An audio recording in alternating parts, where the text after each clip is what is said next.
I was born in Dublin, I won't tell you how many years ago, but I was raised on the west side of Ireland, grew up in Limerick City and spent a lot of time in Thurles and Tipperary. That's where my parents are both from. Going with the bar game, you could basically say I kind of grew up around it. My dad was in the bar game for a long time.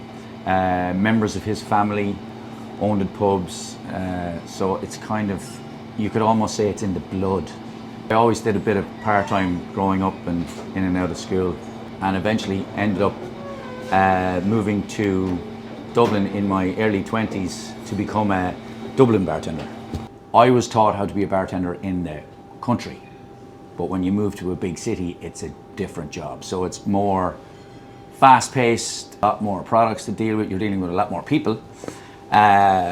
But also it's kind of the same situation, because when I started working in Dublin, I basically worked in what we considered them to be country pubs rather than city bars. So that was the aesthetic and the feel that the people I worked for in Dublin wanted to have in their bar, was a country feel with good, fast, efficient service, but also that hospitality that you get from being in a real old Irish pub.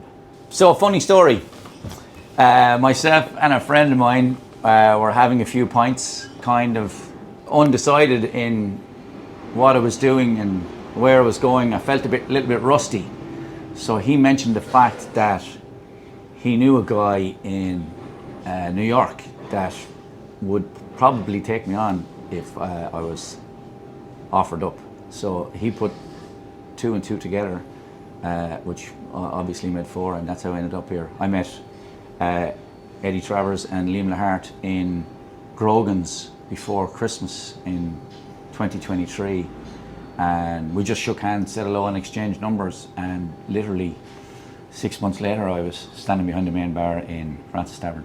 I think the Irish bar it's like a social club. In some communities it's the heart of the community, and you're generally, even when I worked in the city, I had an awful lot of regular people that would come in, which you wouldn't think in a big city.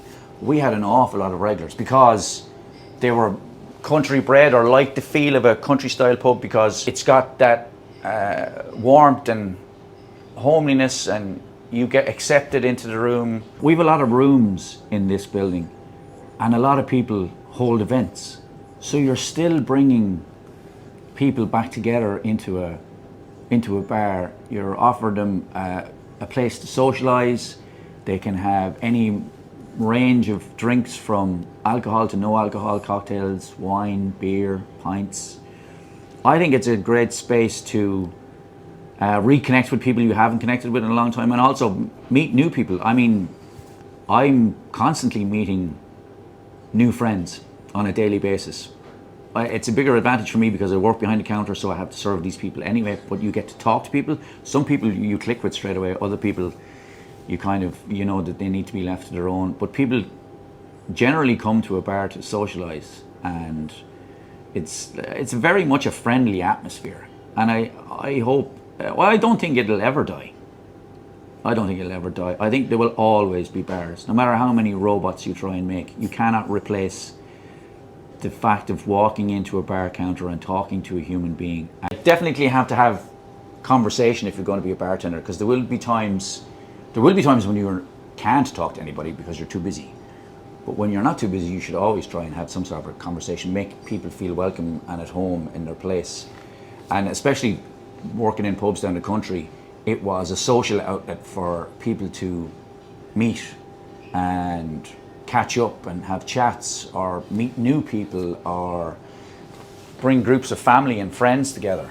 So yeah, it's definitely, and still is to this day. I mean, usually when I go home to Ireland, the easiest way for me to meet friends and family is to say, right, I'll meet you in such and such a place at such and such a time, and you can just relax and have a few pints and have a chat and catch up.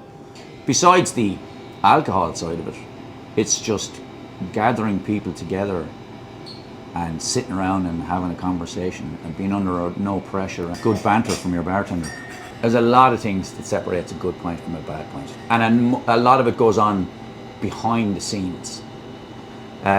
So your glassware needs to be clean, your bar needs to be clean, your beer needs to be at the right temperature, your lines need to be in good condition. What also makes a good pint is if you sell a lot of it. If there's a good flow on a nitro, it'll taste good. If there's constant, the less time you leave it sitting in the line, the better it's going to taste. So yeah, because we don't serve Guinness here in Fraunces Tavern, it's a lot of people's go-to ask is for a pint of Guinness, and we just explain to them that we don't serve it. 90% of people are willing to try it because they're looking for a stout anyway. It's just that Guinness is the most popular name on people's tongues, so it's the first thing that comes out of their mouth. Most of the experiences I've gotten serving Wolf Hound is that people really enjoy it. It is a good nitro beer. It is an Irish recipe that was brought over to America, and in conjunction with Flagship on Staten Island, Porterhouse tweaked the recipe so it suits the ingredients that we get here in this country, and we have a really good nitro stout that stands up, in my opinion, against Guinness any day of the week. I still drink Guinness. If I'm ever in a bar that has Wolf Hound Nitro Stout, I'll definitely order a pint of it. It's different, yeah, because I've drinking Guinness for so long, but it's the same as everything else. I mean, you got to try it, and don't just initially cast it off because the first one is not to the palate of what you're used to drinking for the last 30 years. It's a good pint. I've had a lot of Wolf Hound Nitro beer on the journey that it's been through as well over the last few years as well too, because the first incarnation wasn't exactly my style, but now the taste that we have now in can and draft, I would definitely, not that I would drink all day, but I would definitely drink it all day. We don't all agree on everything, including beer.